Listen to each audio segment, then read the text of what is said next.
اے ٹوٹے دل والوں سنو، اللہ جانتا ہے تمہاری ہر تکلیف کو، وہ واقف ہے تمہارے ہر دکھ سے، وہ جانتا ہے کہ لوگوں کی باتیں، ان کے تلخ رویے تمہیں تکلیف دیتے ہیں،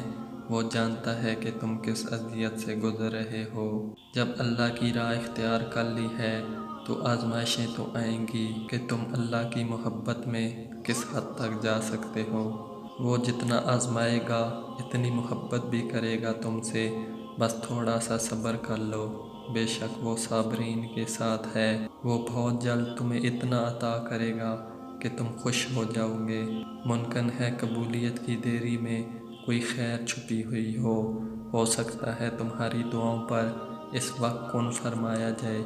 جب تمہیں معجزوں کی سب سے زیادہ ضرورت ہو، اور یہ بھی تو ہو سکتا ہے کہ تمہارے لیے معجزوں کو بچا کر رکھا گیا ہو، اور زندگی کی ساری پریشانیاں اور الجھنیں تہجد کے پہلے سجدے میں آ کر ختم ہو جاتی ہیں۔ تم تڑپ کر سجدوں میں گرائے جاؤ گے،